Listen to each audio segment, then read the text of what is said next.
Muito bem, vamos ver se estamos ao vivo. O YouTube ainda não me diz. Provavelmente vou colocar aquela propagandinha no começo. Vamos ver se já estamos aqui ao vivo com vocês.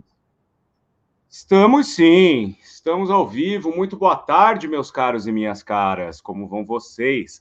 Sejam muito bem-vindos ao canal Doni Correia, uma teia de ideias. Este canal conduzido por mim, seu anfitrião, como sempre digo, Doni Correia, mestre e doutor em Estética e História da Arte, membro da Associação Brasileira dos Críticos de Cinema, a Abracine, e da Associação Brasileira dos Críticos de Arte, a ABCA, e também professor e escritor, pesquisador das humanidades. Este canal é um canal transdisciplinar, uma teia de ideias, né? Venha você também ser um teiudo ou uma teiuda nesta urdidura de conhecimento que é o canal Uma Teia de Ideias, para que a gente possa aí tratar cada vez mais de temas relevantes que são sempre orientados pelo cinema, pela história da arte, né? A estética e a história da arte, mas não deixa de dar conta de outras epistemologias humanísticas, não é? E por isso nós temos hoje esse quadro Domingo é Freud, este quadro que foi criado para que a gente discuta questões relacionadas à arte, ao cinema, à vida contemporânea, sempre guiando aí as nossas discussões a partir da psicanálise, da psicologia analítica, enfim, trazendo uma série de coisas, de informações, de conhecimentos que vão, né, na verdade, completando a nossa ideia original, que é discutir o contexto das artes e do cinema. Se você é novo ou nova por aqui, já não vá esquecendo de se inscrever, badalar a sineta, deixar o seu joinha, comentar muito aqui, compartilhar bastante, para que outras pessoas conheçam o meu trabalho e para que assim a gente vá domando os algoritmos do YouTube para que ele mostre para mais gente que o nosso conteúdo é relevante. Você pode também nos apoiar financeiramente se puder e se quiser, mandando o seu super chat, mandando o super sticker, mandando aí o seu apoio pelo próprio YouTube ou apoiando diretamente a nossa iniciativa a partir do nosso Pix. Um deles está aqui para você, para que assim a gente reverta esse investimento em coisas novas para o canal, se puder e se quiser. Se não puder ou não quiser, simplesmente inscreva-se e compartilhe se você já está inscrito ou inscrita, porque assim a gente vai ampliando, como eu disse, esta rede, né, de conhecimento que é a minha teia de ideias. Já vou dando boa tarde aí para o pessoal que está se manifestando. Veja lá, Daniel Babalim já colocando aí, né, as suas considerações. Estou na área, se derrubar é pênalti. Like dado e sineta devidamente badalada. Muito obrigado, meu querido Daniel Babalim. Né? Éramos colegas de faculdade e nos tornamos grandes amigos até hoje, né? E lá se vão muitos anos, né? Lá se vão quase 20 anos, né, Daniel? Temos aqui também a Lilian, né, que está sempre com a gente, dando boa tarde. Muito obrigado pela presença. Gente, hoje a gente vai partir, né, de um desses filmes que fazem parte da temporada do Oscar do ano de 2023, que terá a sua cerimônia, né, no próximo domingo. Eu vou falar um pouco dessa cerimônia um pouco mais tarde, porque aqui no Brasil eu vou cobrir, né, farei parte da cobertura da premiação do Oscar no canal Meu Tio Oscar, né, que é o melhor canal para você se informar sobre o Oscar em língua portuguesa, que sai, eu acho que internacionalmente também, porque é um canal inteiramente dedicado ao Oscar. Eu tive o prazer de participar da concepção do comecinho do canal, e hoje o Felipe Aureliuc, meu grande amigo também, que já esteve aqui no canal também conversando conosco, ele é responsável por um dos eventos mais importantes, que é a cobertura do Oscar aqui no Brasil, que eu já participei algumas vezes online, e dessa vez estarei pessoalmente. Vou falar dessa festa que vai acontecer na semana que vem, no domingo que vem, e que vocês podem participar dela também. né?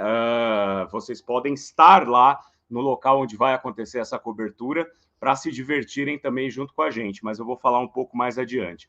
Vamos falar do filme hoje, Pobres Criaturas, que é um filme que vem aí bastante, né, cogitado na temporada do Oscar, está indicado a 11 prêmios, né, vou falar deles aqui, ó, ele está indicado ao Oscar de melhor maquiagem e cabelo, está indicado ao Oscar de melhor trilha sonora, que é maravilhosa, inclusive, né, se vocês analisarem a trilha sonora de Pobres Criaturas, vocês vão ver que enquanto a Bela ainda é uma criança, tem uma mente infantil, tudo que ela faz é ilustrado por comentários musicais que são meio distoantes, né? São meio estranhos, às vezes até desafinados, porque é justamente uma cristalização musical dessa imaturidade. E à medida em que ela vai evoluindo, que ela vai criando consciência, que ela vai tomando contato com a experiência, né, empírica das coisas e vai conhecendo o mundo, a música vai se tornando mais linear, mais tonal, né, e não tanto atonal. Maravilhosa trilha sonora, né? Temos também aí a indicação principal, que é a melhor filme do ano, né? Melhor diretor para o Yorgos Lanthimos, né? Que eu já vou falar dele daqui a pouco. A Emma Stone está indicada a melhor atriz, né? Melhor atriz no papel principal. O Mark Ruffalo está indicado como Duncan, né? Que é o ator coadjuvante aí no caso, né? Temos também melhor roteiro adaptado, porque Pobres Criaturas é a adaptação de um livro, não é? Temos melhor cinematografia, a cinematografia sensacional, maravilhosa, né? A concepção da fotografia do filme, ora em preto e branco, ora colorido, também fazendo essa passagem da falta de uma consciência mais madura enquanto tudo está preto e branco, e depois, quando a Bela começa a tomar contato, de fato, com o conhecimento, né? Pega esse fogo trazido por Prometeu, né? A fotografia se torna colorida e é de uma cor sensacional, né? Temos melhor edição para o Yorgos Mavroparidis, né? Mavroparidis, né? Olha só, né? Os nomes gregos pegando a gente no contrapé. Que é xará do Yorgos Lanthimos, né? Que é o diretor do filme, e trabalhou com ele em todos os grandes filmes que ele dirigiu aí, né? Porque o Yorgos, a gente tem que ver que ele já é a quarta indicação dele, né? Ele já havia conquistado a sua primeira indicação a melhor filme internacional lá em 2010, né? Com Dente Canino. Depois ele fez um outro filme muito interessante chamado O Sacrifício do Servo Sagrado, de 2015, se eu não me engano, né? Que acho que foi indicado a melhor roteiro, salvo engano. Depois A Favorita, em 2019, indicada a melhor direção, melhor filme também. E agora ele chega com Pobres Criaturas indicado nessas categorias todas, que ainda tem melhor design de produção, que quem assistiu ao filme também há de concordar que é um design de produção maravilhoso, e melhor figurino. Então, essas são as indicações do filme Pobres Criaturas, né? Esse filme que tem causado bastante polêmica, bastante comentários aí de ordem, né, de questões, né, ligados a questões muito presentes, como o feminismo, como o empoderamento da mulher, mas que eu gostaria de trazer aqui algumas questões que têm relação, que essas questões estão em relação à própria concepção da história e da ambientação do filme, que podem facilitar, de repente, você que assistiu ao filme e ficou confuso ou confuso em alguma questão e pode te esclarecer, ou você que ainda vai assistir a esse filme. A única coisa é que eu não posso garantir aqui na minha live o spoiler free, ou seja, eu vou ter que acabar dando alguns spoilers sobre a história, porque senão eu não consigo trazer as questões que eu quero trazer para a gente falar um pouco aqui. Mas prometo poupar, né, qualquer spoiler que seja decisivo para a trama do filme, né? Aquilo que for ligado a alguma virada da história, algum ponto importante da história que vá, de alguma forma, estragar a sua experiência, se você for assistir, se ainda não viu o filme, eu prometo que vou poupá-los disso, né? Mas vou ter que falar de algumas coisas relacionadas ao desenvolvimento da trama para poder trazer alguns comentários, né?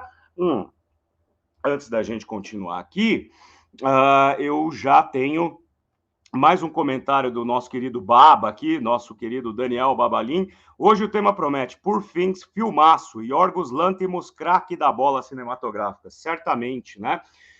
O Yorgos, aproveitando esse comentário do Baba, é um dos responsáveis pelo que é chamado hoje em dia de renovação do cinema grego, que acontece ali na primeira década dos anos 2000, né? Dos anos 2000 até 2009, 2010. Ele, por exemplo, né, como estudante de cinema e de audiovisual, ele participou da concepção da abertura e do encerramento das Olimpíadas de 2004, que aconteceu em Atenas. Depois ele dirigiu muitos documentários e muitos comerciais para as companhias de danças da Grécia, né? Ele era um homem envolvido aí com videoclipes, com esse cinema de cunho mais propagandístico, né, publicitário, até iniciar a sua trajetória no cinema, e a sua trajetória muito bem sucedida, como eu falei, já em 2010, indicado a melhor filme internacional com Dente Canino, que é um filmaço, né? E desde essa época ele já tinha intenção de filmar Pobres Criaturas. Mas é aquela coisa, né? Nem sei, ainda na Grécia, né? Nem sempre é possível coordenar o desejo de realizar uma obra com o que a gente tem de tecnologia disponível e de recursos disponíveis no momento, né? Vejam vocês que Pobres Criaturas é um filme que enche os olhos porque tem um grande investimento por trás também. Coisa que o Yorgos só foi conseguir fazer agora, mas realizou com grande maestria, como a gente vai ver, né? Minha querida mãezinha, Zuleika Mamprim, dando boa tarde a todos, muito obrigado pela sua presença, né? Dando moral para o filhão. Vamos falar de Pobres Criaturas, né? Esse filme que foi o último filme de todos os que estão indicados a melhor produção, foi o último que eu assisti, né? Foi o último que eventualmente eu acabei vendo antes de todos os outros 9 que estão indicados aí. Queria dizer que a temporada do Oscar esse ano está muito rica, está muito boa, né? Com Zona de Interesse maravilhoso, próprio Oppenheimer, ainda que seja um filme assim em que o Christopher Nolan de novo, né, tá fazendo aquela coisa do super-herói com o personagem de um filme dele, mas é um filme que é interessante sim, né? Anatomia de uma Queda também é um filme sensacional. Eu acho que esse filme é aquele tipo de filme, Anatomia de uma Queda de uma Queda é o filme que não tem nada fora do lugar, não sobra, não falta, né? Enfim, né, todos a American Fiction, que para mim talvez seja o mais fraco ali dos indicados e tal, né? Vidas Passadas, que vem com uma proposta completamente diferente também, uma coisa meio Wong Kar-wai, né? Uma coisa orientalista. Mas, enfim, eu não vou falar dos filmes aqui que estão indicados, porque vocês vão poder ter a oportunidade de assistir à transmissão do Oscar na semana que vem, lá no canal Meu Tio Oscar. Eu estou deixando o link aqui embaixo para vocês acessarem essa live assim que a gente acabar aqui, para vocês já deixarem lá o lembrete marcado, né? E também vou deixar o link para vocês conhecerem, poderem, quem estiver aqui em São Paulo, comemorar com a gente ali, né? Fazer as vezes junto com a gente no dia da entrega do Oscar, porque eu farei parte do pessoal que vai estar lá comentando, cobrindo, né, a festa e cobrindo as premiações. Mas então vamos lá para Pobres Criaturas, este filme que na realidade, né, tem uma relação interessante com alguns temas que são muito caros, principalmente a literatura britânica, ligada à era vitoriana. Então, isso já é uma coisa importante para a gente poder compreender esse filme e analisá-lo em profundidade. A Era Vitoriana é o momento em que a Rainha Vitória ascende ao trono da Inglaterra em 1858, salvo engano, não, muito antes até, eu acho. Depois eu preciso conferir aqui, mas a Rainha Vitória, ela traz consigo, né, ela passa a ser rainha de um país no momento em que esse país está se expandindo imensamente, tanto no campo científico quanto no campo tecnológico. O momento ali no século XIX, meados do século XIX, da ascensão do neocolonialismo. Então os países africanos e asiáticos vão passar a ter, da Oceania, né, vão passar a ter uma grande influência britânica aí, por isso que a Inglaterra era chamada de um império onde o sol nunca se punha, porque em todo lugar do globo terrestre tinha uma colônia britânica. A segunda revolução industrial vai fazer da Inglaterra um dos países mais prósperos e mais relevantes em termos econômicos ali naquele momento no século XIX. Então, ela pega uma Inglaterra pujante, uma Inglaterra que se moderniza, uma Inglaterra que entra para a modernidade, né? O pensamento moderno passa a fazer parte da vida cotidiana. Só que, por outro lado, todo o pensamento moderno também traz consigo, de maneira intrínseca, uma espécie de nostalgia do passado. Ora, por quê? Porque existe, obviamente, um entusiasmo, né, pelas conquistas tecnológicas, por tudo que a tecnologia pode nos dar, mas também existe um medo muito grande de onde essa tecnologia pode nos levar. Por isso, você tem essa vontade de repente, voltar ao início, voltar ao passado e viver uma vida mais calma, uma vida mais isolada, uma vida mais campesina, digamos, bucólica que seja, né? E isso é algo que está muito ali no seio, né, do pensamento vitoriano. Os vitorianos, quando a gente fala em era vitoriana, a gente não pode se referir somente à Inglaterra. Por quê? A Inglaterra era tão relevante que essa cultura vitoriana acaba se expandindo para os outros países também da Europa e países, né, de outros continentes sob influência da cultura britânica. Os Estados Unidos, por exemplo, né, naquele momento, que já, obviamente, era um país independente, mas o seu povo foi basicamente constituído a partir da Inglaterra. A França também tem esse momento, passa por esse momento de muitas contradições psíquicas, sociais, econômicas, mas eles chamam de Belle Époque, né? Mas tem a influência toda do período vitoriano ali. Existe uma corrente literária que vai fazer muito sucesso na Inglaterra vitoriana, que vai ali de 1850 e poucos até 1901, né, quando a Rainha Vitória morre, e que está muito presente em Pobres Criaturas, né, existe um sentido ali, um fundo criativo, na verdade, que ficou conhecido como a literatura gótica, né, ou a estética gótica. Isso por quê? Porque, como eu disse, né, essa modernidade cultural, essa evolução humana, essa evolução industrial, ela era muito promissora, mas também causava muito medo. É como hoje, nós, só para a gente fazer um paralelo para ficar um pouco mais claro, hoje nós gostamos muito, por exemplo, da inteligência artificial, porque tem se mostrado uma ferramenta muito interessante para a gente poder trabalhar e para poder desenvolver pesquisas e, enfim, principalmente eu que trabalho com educação, vejo um grande potencial no uso correto da inteligência artificial, mas ao mesmo tempo a gente fica pensando se isso não significa a independência da máquina, né? Se daqui 50 anos a máquina de repente resolver se rebelar contra nós e a gente vai viver um futuro como no filme O Exterminador do Futuro, né? A gente tem muito medo disso. E naquela época não era diferente, ao mesmo tempo que o mundo se expandia em termos de pensamento, em termos de tecnologia e ciência de uma maneira muito rápida, ao mesmo tempo havia aquela nostalgia de tempos passados, e a literatura gótica vai se remeter justamente, vai codificar esse medo, né, do novo em forma de criaturas que habitam velhos castelos, que são frutos de criadores malucos, né? E é aí que eu queria chegar, porque Pobres Criaturas pode ser lido como uma espécie de amálgama entre Frankenstein e My Fair Lady, né?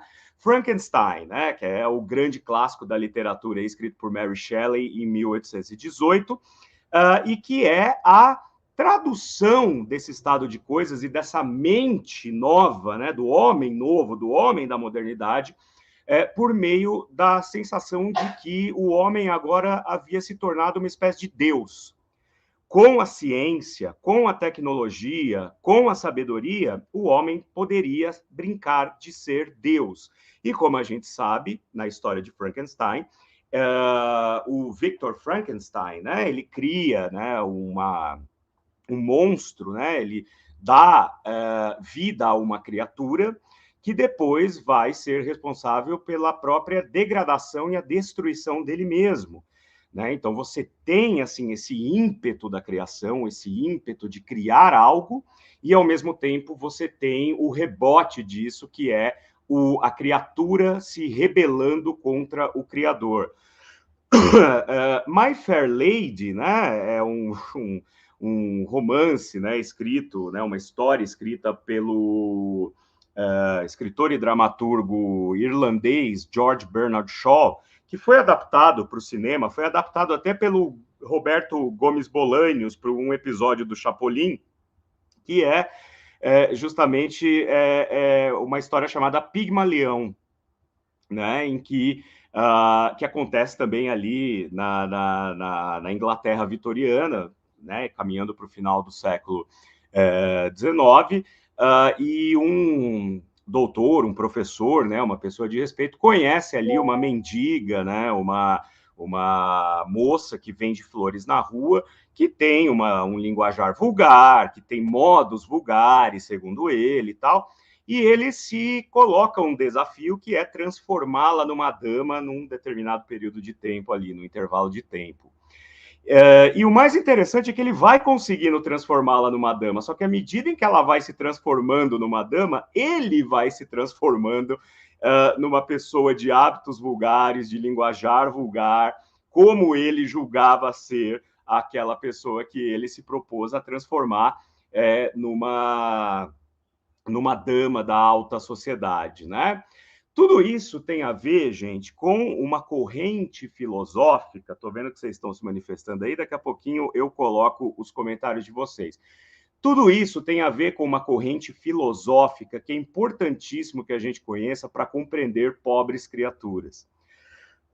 É a corrente filosófica chamada positivismo, criada ali no início do século XIX pelo filósofo francês Auguste Comte, né? Vou até colocar o nome dele aqui, ó, Auguste Comte, né? Porque vocês podem depois querer procurar tanto o Auguste Comte quanto o John Stuart Mill. Portanto, né, ter o Auguste Comte e o Stuart Mill ali lado a lado já diz muito para a gente, né? Vocês podem depois consultar os escritos de Comte e tal. Vocês vão perceber que tudo está muito ligado com o iluminismo, que é aquela corrente do século XVIII que vai pregar que o homem é o pináculo mais importante do mundo, da existência, né? Quer dizer, de tudo que há sobre a Terra. O homem é aquele que tem maior preponderância e que ele deve viver em condições de igualdade, de liberdade e de fraternidade. Né? Essa frase pode parecer familiar para vocês que já estudaram a Revolução Francesa.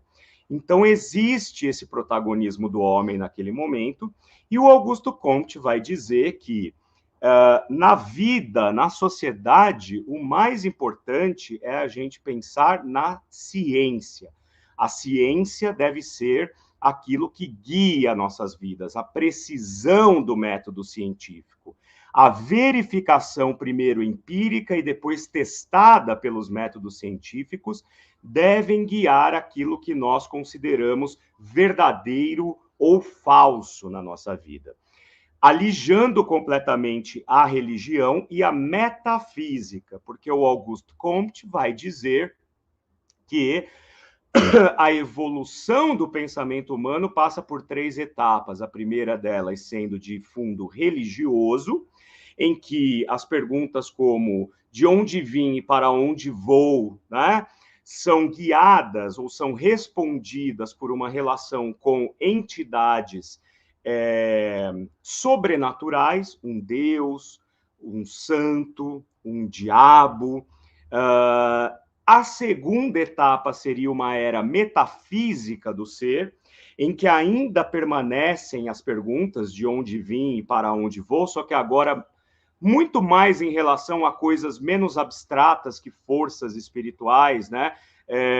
Como, por exemplo, a própria relação interpessoal, o mercado financeiro, determinado sistema de organização social. Isso é da ordem da metafísica, responder essas perguntas por meio agora de algo que tem a ver diretamente com o campo daquilo que se vê, daquilo que se tem por perto na convivência, no dia a dia.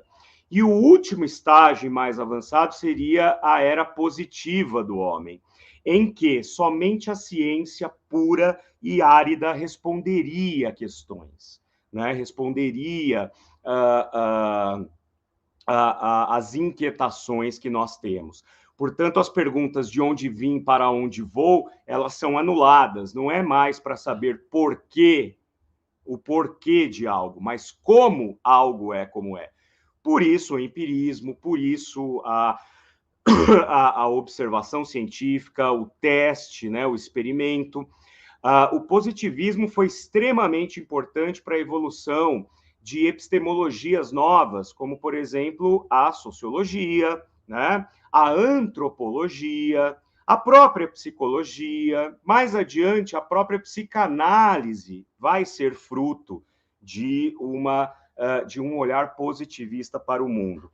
Claro que nem tudo são flores, né, gente? Então, o positivismo que pregava essa verdade por meio do conhecimento absoluto também tem os seus problemas. Quando o Auguste Comte diz que não é possível confiar na religião para se estabelecer uma metodologia de conhecimento do mundo, ele está negando as religiões, né, as religiões ancestrais, mas o próprio positivismo é em si um pouco algo de religioso também.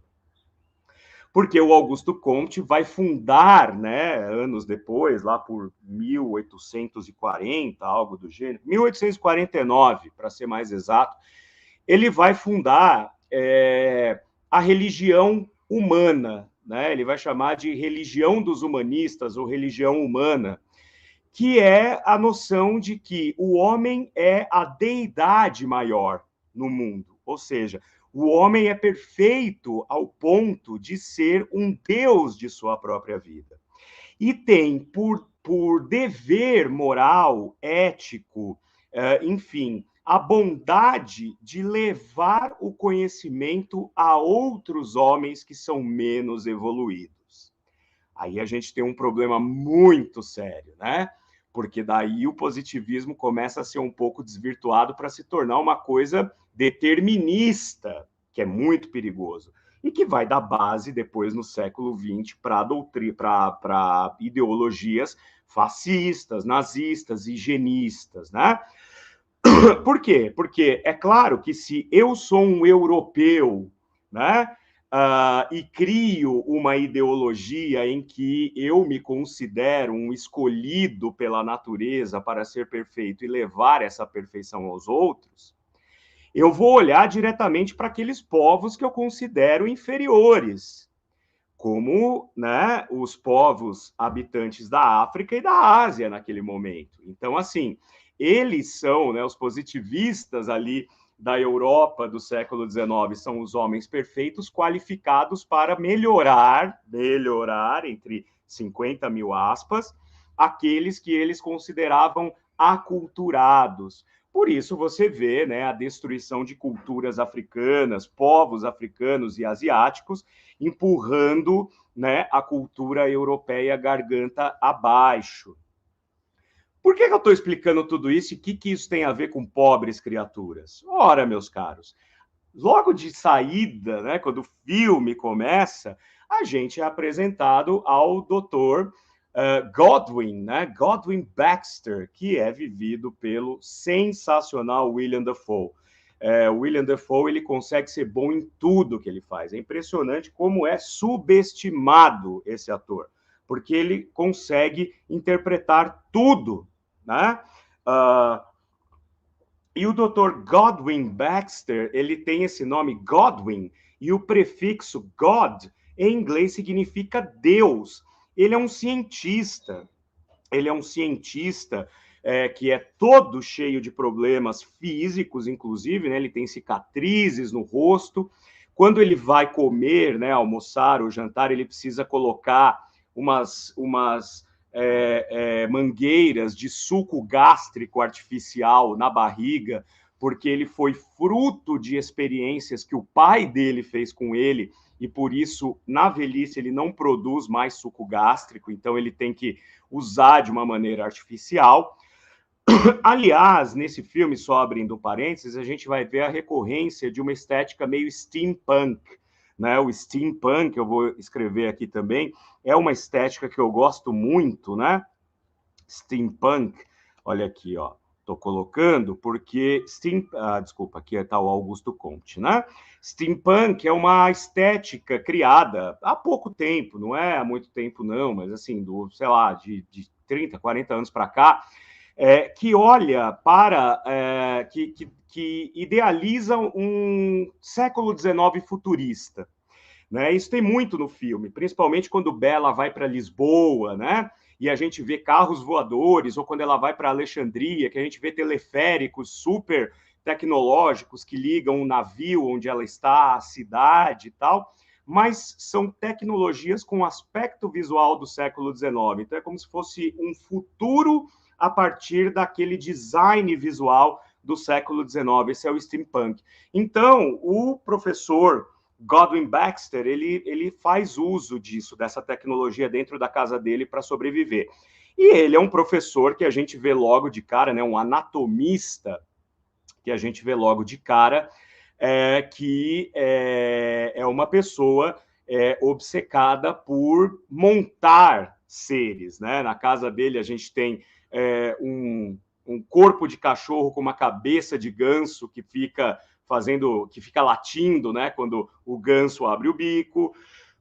Tem um porco que a cabeça do porco foi colocada no corpo de uma galinha, né? E a galinha, então, quando vai cacarejar, na verdade, emite o grunhido suíno, né? Então, ele gosta de fazer essas experiências e ele dá aula de anatomia, né?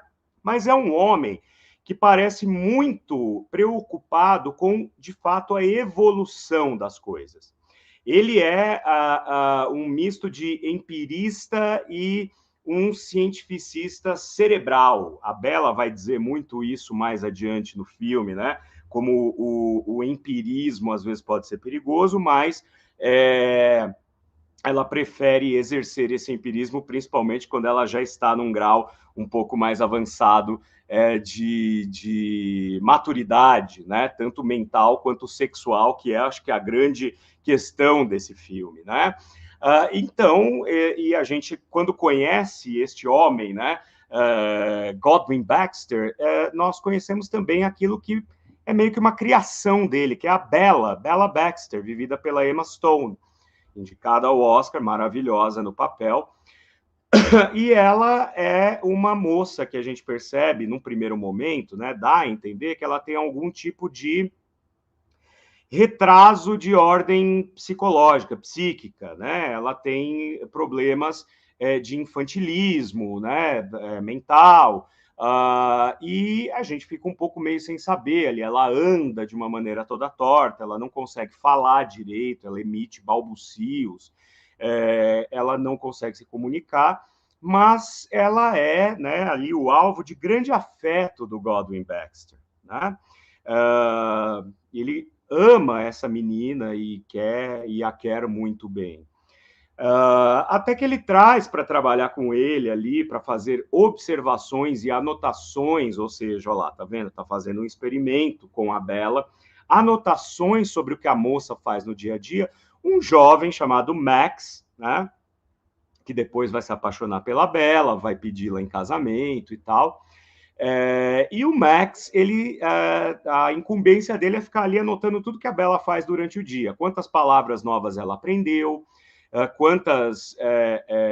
o que ela comeu, se ela comeu muito, se ela comeu pouco, se ela está aprendendo a comer pratos diferentes, ou se ela ainda tem aquele paladar infantil que não quer provar nada que não seja aquilo que ela já sabe que gosta, e por aí vai.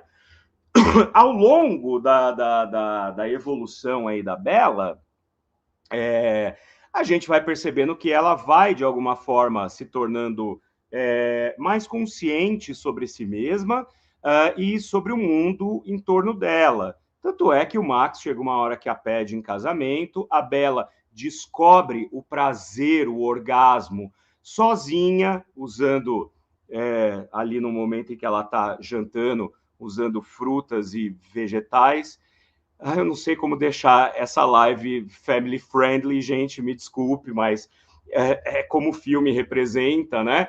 E ela descobre o orgasmo, e para ela aquilo é a coisa mais deliciosa do mundo, a coisa mais maravilhosa que poderia acontecer a uma pessoa. O que já toca num outro ponto importante relacionado também a essa era vitoriana que eu estava dizendo para vocês e com o positivismo. A era vitoriana é uma era profundamente austera, conservadora, né? A rainha Vitória, por exemplo, quando o príncipe Alberto, né, que era o marido dela, príncipe Alberto da Saxônia, né, portanto alemão, morre em 1861, a rainha Vitória veste luto, né, veste preto para o resto da vida dela, e as mulheres da sociedade britânica passaram a usar vestidos pretos, vestidos de luto, também obedecendo à atitude da rainha, quase como se fosse não, se tornou uma moda, né, vestir preto. Então era um ambiente de muita, e dizem, obviamente, né, que a rainha Vitória era conservadora, austera, etc., enquanto rainha, mas dentro das quatro paredes do seu quarto real com o seu marido, ela era profundamente moderna, né? Avançada, né? Como tem que ser mesmo. Na intimidade dela, ela era uma mulher liberada, né? Consciente de si, do seu corpo, enfim. Mas como a sociedade vitoriana é, acima de tudo, uma sociedade hipócrita, e toda sociedade conservadora demais tem por trás de si a hipocrisia, comendo pipoca e tomando refrigerante, dando risada por trás, como a gente sabe, né? É óbvio que existia essa profunda repressão dos instintos primitivos, da sensualidade, da noção de si mesmo em relação ao mundo, sobretudo para cima das mulheres. As mulheres da era vitoriana são profundamente reprimidas e oprimidas sexualmente, diferente dos homens. E isso a gente vê em Pobres Criaturas, sobretudo lá mais para frente, né? Quando o verdadeiro esposo de Bella ressurge na história para cobrá-la, né, do que aconteceu. Porque Bella tem essa mentalidade infantil, e aí vai o primeiro spoiler, desculpem, porque nós ficamos sabendo que, na verdade, Bella não era Bella, era uma outra mulher que se jogou da Tower Bridge, que é uma ponte turística lá em Londres, né, muito famosa, querendo se suicidar. E o Dr. Godwin Baxter resgatou essa mulher já quase morta, por afogamento, e quando levou para o seu laboratório, vê que ela está grávida, já assim nas últimas semanas de gravidez. Ele faz o parto para salvar a criança se salva, mas a mulher não pode ser salva. O que ele faz? Ele faz um transplante de cérebros, olha lá, brincando de Deus, recriando a vida, né? O homem dominando a natureza. E a partir disso, ele pega o cérebro da criança recém-nascida e coloca na cabeça dessa mulher e a batiza de Bela. Por isso, ela tem um corpo de 30 e poucos anos, mas uma mente de 1 ano de idade, 2 anos de idade. Só que aí tem outros elementos, por exemplo, quando Bela vai passear, né, o Dr. Godwin vai, junto com o Max, levar a Bela para passear no parque, e ela quer uma coisa, e eles falam, não, agora a gente não pode sair aqui, vamos para casa. Ela começa a se comportar como uma criança birrenta, mas, ao mesmo tempo, a interpretação que a Emma Stone dá tem essa dubiedade. Parece uma criança birrenta, uma criança chata, daquelas que se joga no chão e fica gritando no chão do supermercado, no chão do shopping, né? Criança mal educada, mas, ao mesmo tempo, ela tem esse comportamento de uma mulher com crise de histeria. A histeria, no final do século XIX, vai ser profundamente estudada por Sigmund Freud, vai dar base para ele desenvolver a psicanálise dele, que é uma linha muito guiada. A psicanálise é um processo, uma ferramenta, na verdade, construída muito a partir de preceitos positivistas, dessa coisa da melhora. É possível melhorar o ser. Vamos encontrar os defeitos e vamos melhorar. E o Freud vai, obviamente, começar os seus estudos a partir daquelas mulheres que, aparentemente, uma não conseguia falar, a outra dizia que estava cega, a outra não conseguia andar, e ele dizia, mas essas pessoas não têm dano cerebral, não têm dano neurológico, como é que elas não conseguem enxergar, não conseguem falar, não conseguem andar? E a pesquisa dele vai levar ao diagnóstico da histeria, ou seja, essas mulheres eram tão reprimidas em suas vidas pessoais, marcadas, né, e meio que destinadas a cumprir um papel social tão específico e tão cheio de cerceamento, que essas mulheres acabavam adoecendo de N maneiras, por meio da histeria. Então, a Bela, quando ela, né, decide, na verdade, sair ali da casa do Godwin Baxter, né, e aceita o convite do Duncan, né, vivido pelo Mark Ruffalo, que é um personagem tapado, né, ele é aquele cara típico de uma época altamente voltada para uma vida de prazeres a partir do capitalismo, né, da industrialização. Ele quer mulheres e dinheiro e viagens, né? Então Bela fala, olha, o Duncan vai me levar, porque o Duncan também dá uma assediada nela lá, e ela não sabe o que é o assédio, ela vê o prazer sexual como algo instintivo e primitivo, olha isso. Então ela já enxerga o prazer sexual dela com um viés que não tem nada a ver como as mulheres lidavam com o seu próprio corpo, com o ato de se conhecerem, né, naquele momento. E ela, longe disso, ela não tem problema algum em mostrar que ela gosta de obter prazer sexual. E o Duncan leva ela, ainda que ela seja noiva já do Max, né? E o Godwin fala para o Max, fala, ó, ela tem que conhecer o mundo, você tem que deixar ela ir, fazer as coisas dela, depois ela volta e vocês se casam, mas ela precisa, né, ter esse contato com o diferente, com aquilo que ela ainda não viu, né? E, de fato, ela vai viajar para Lisboa com o Duncan, e é em Lisboa que a gente tem uma amostra do design de produção completamente revolucionário desse filme, né? Por isso que eu digo que tem muitas coisas em Pobres Criaturas que meio que zeraram a história do cinema. O design de produção é uma dessas coisas.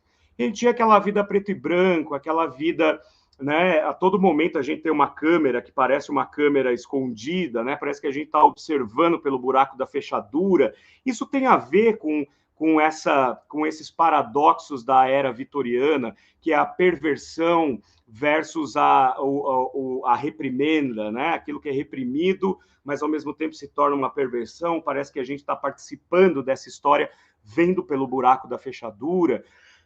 E quando chegamos em Lisboa, nós temos um ambiente colorido, um ambiente tecnológico, um ambiente em que Bella vai conhecer pela primeira vez o pastel de Belém, e o Duncan fala para ela, ó, você não pode comer muito disso não, porque ela come acha sensacional, ela tem problema de comer as coisas assim, ela põe na boca, acha horrível e cospe, né? Quando ela come o pastel de Belém em Lisboa, ela gosta muito e ela quer comer mais. Ele fala, não, você não pode comer muito desse aqui de uma vez só, porque ele tem muito açúcar, né? Faz mal, você vai ficar enjoada do estômago e tal. E vão para o hotel, obviamente que ficam lá no hotel. A Bella, ela quer transar o tempo inteiro, porque ela descobriu, né, a coisa mais maravilhosa do mundo ali, e ela quer fazer o tempo inteiro. E o Duncan, obviamente, né, na condição biológica masculina, isso não dá para fazer o tempo inteiro.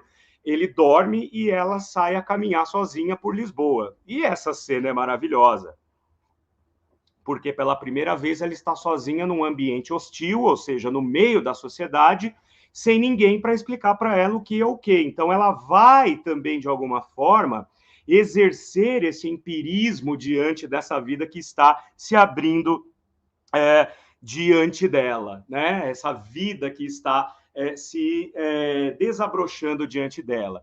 Ela vê de tudo, ela vê bares, ela vê casais brigando, tem um casal que está brigando e a mulher olha para ela e fala, o que estás olhando, tal, né? Então, o sotaque português, achei bacana isso também, né?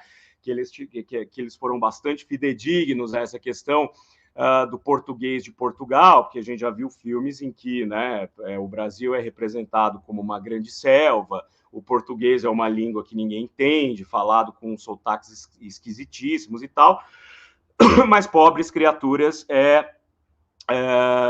faz muito bem isso.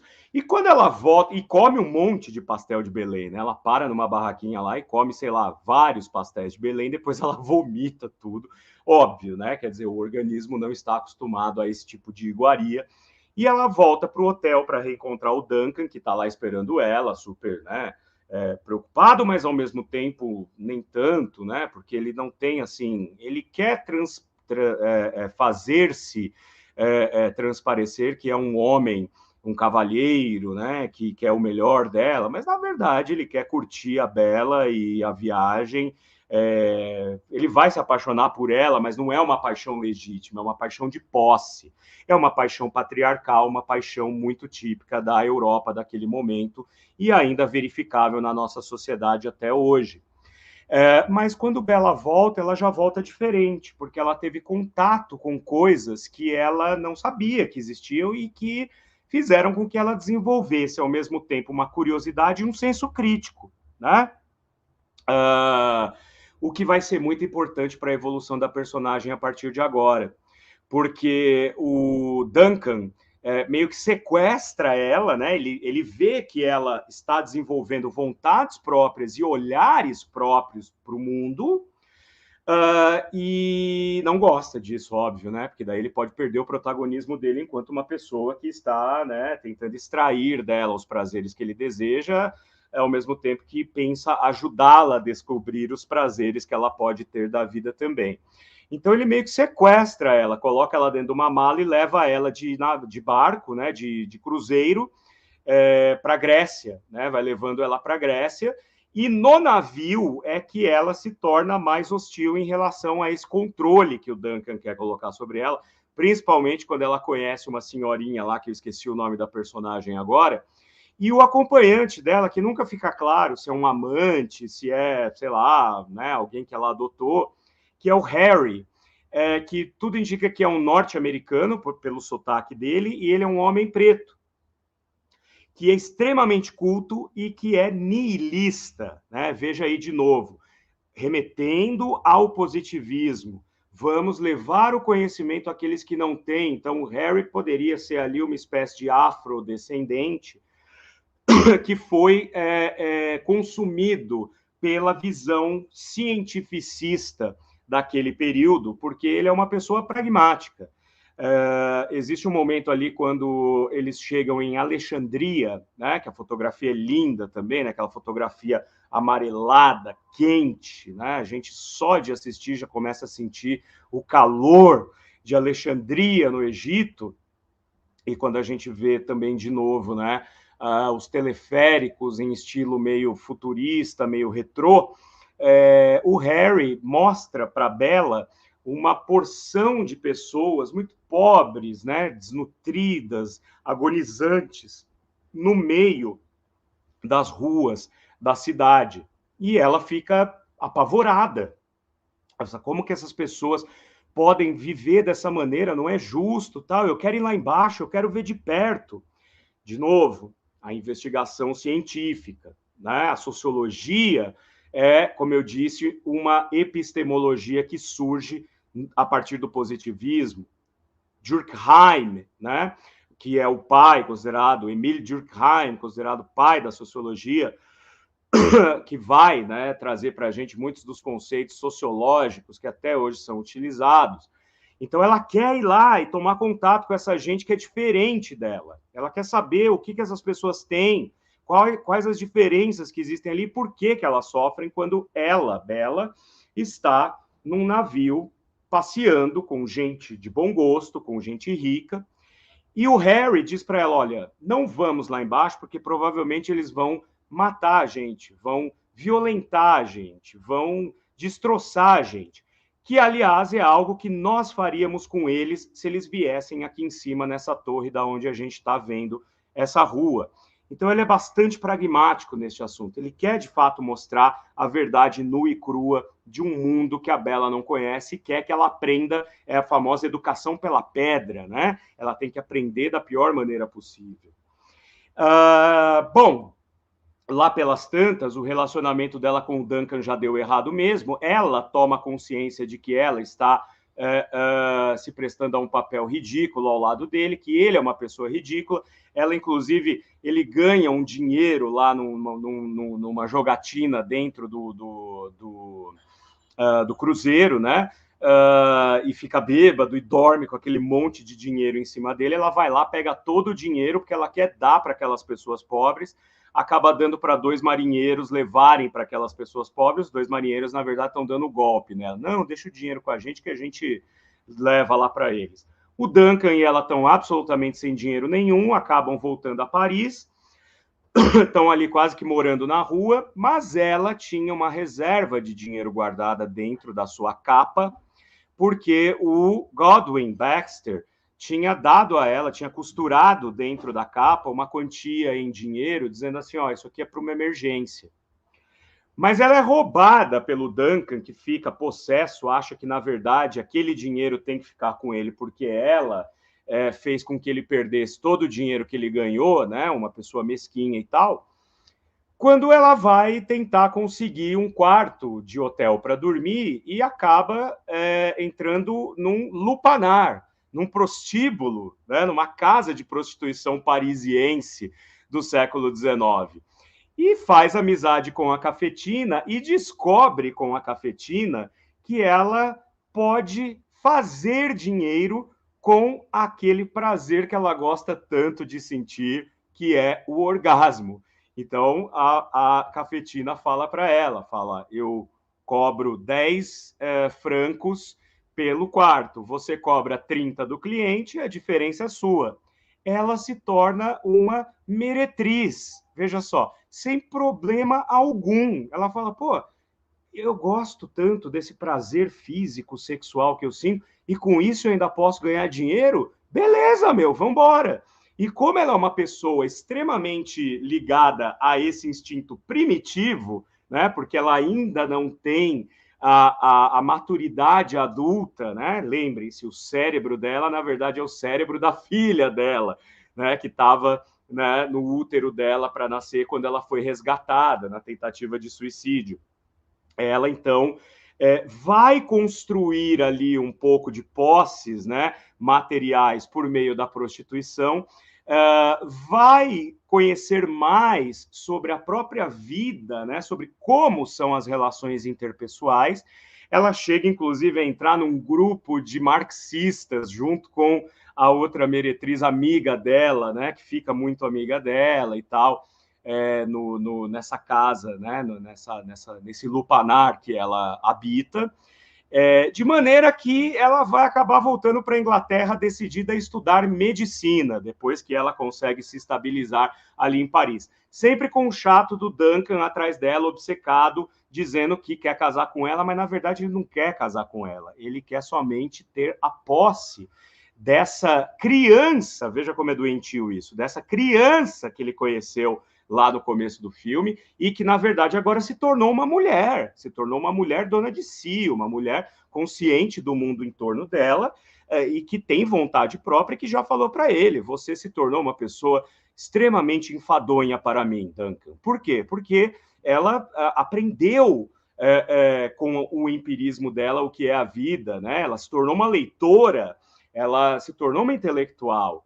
Daí ela volta para a Inglaterra finalmente, porque inclusive o Godwin Baxter está muito adoentado, mas ela quer dizer pro Deus, né? Ela chama de Deus no começo, que é God, né? É o apelido Godwin, God.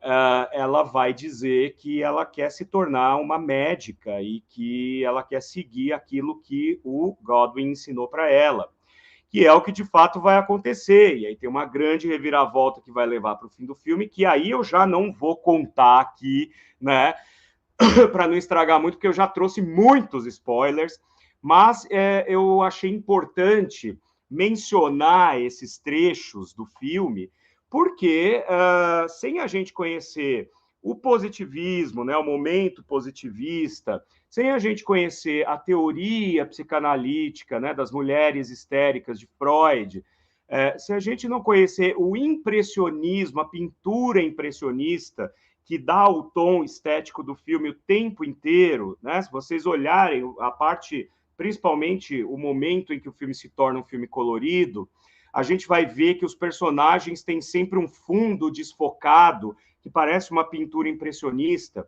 porque o impressionismo era o movimento artístico daquele momento na Europa, e o impressionismo faz uma iconografia, os pintores impressionistas fazem a iconografia da classe burguesa do século XIX. Então, está muito alinhado com o que aparece para a gente na estética da fotografia de Pobres Criaturas, né? Vamos dar uma olhada aqui nos comentários de vocês para a gente encaminhar para o nosso final. O Nelson está dizendo aqui, ó, Doni, adoro a ideia de uma reinterpretação, ele corrigiu depois, do mito de Frankenstein sobre uma perspectiva feminina. Pois é, né? Porque, como eu falei, né, Frankenstein, essa história de Pobres Criaturas é uma mistura de Frankenstein com My Fair Lady, né? Frankenstein porque, obviamente, que o Godwin Baxter aí já se coloca na posição de Victor Frankenstein quando ele cria essa mulher chamada Bela a partir da mãe dela, né, na verdade, porque é o cérebro da criança colocada no crânio da mulher adulta suicida. Só que diferente do Frankenstein, que se arrepende do que criou, né, e depois isso vai acabar sendo a degradação dele ao longo da história, o Godwin ama essa menina. Inclusive, tem um momento em que é muito engraçado, que ele está conversando com o Max, né? O Max é o assistente dele, e ele fala, Max, eu já vi que você olha para a Bela de um jeito diferente e que ela também tem por você uma afeição, por que vocês não casam? E ele fala, mas eu achei que você que queria ser o amante dela. Ele fala assim, gente, o Godwin falando para o Max, fala, eu fui fruto de uma experiência que o meu pai fez comigo, e ele fala os termos científicos e fala tudo isso para dizer que, na verdade, eu sou um eunuco. Para eu ter um orgasmo, eu precisaria da quantidade de eletricidade responsável por manter o leste de Londres com as luzes acesas, né? Ou seja, ele é o pai da Bela, né? E ele tem muito afeto pela Bela e quer criar essa mulher para se tornar o que ela se torna.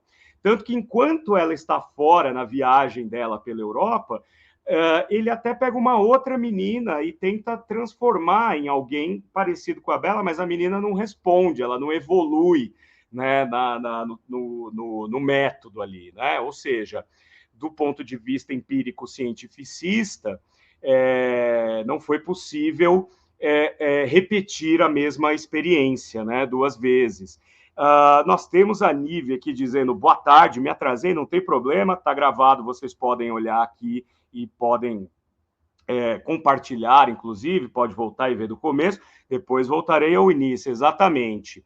E aí, gente, para encerrar, né, eu espero que tenha sido aí de boa valia para vocês esses apontamentos extratextuais, coloquemos assim, né, a respeito do que está em Pobres Criaturas. Eu quero aproveitar para convidar vocês, né, para estarem no evento Meu Tio Oscar Experience, cujo link está embaixo na descrição e que acontece no domingo que vem, em loco, né? Ali ao vivo. Eu vou fazer parte daqueles que estarão cobrindo a cerimônia, conversando com o Felipe Aureliuk, que é o criador do canal Meu Tio Oscar. Outros críticos e pesquisadores estarão lá. E é uma festa, na verdade. Vocês vão poder curtir, né? Adquirindo o ingresso, vocês vão ter comidinhas e bebidinhas ali, open bar, para vocês poderem se divertir. Vão assistir a transmissão da nossa cobertura ali num telão, vão ver a premiação em tempo real e vão ter a oportunidade de conversar com a gente, nos conhecer pessoalmente também. E, inclusive, tem até o bolão do Oscar, que vocês vão poder, inclusive, participar. E quem sabe não ganham aí, tem prêmios para quem ganhar o bolão do Oscar e tal. E se vocês estiverem por lá, a gente vai ter oportunidade de se conhecer pessoalmente, né? O link está logo aí embaixo, né, na descrição, onde vou deixar também o link para quem não puder estar em São Paulo, ou quem estiver em São Paulo e não puder participar da festa ao vivo, vai poder assistir aqui pelo YouTube.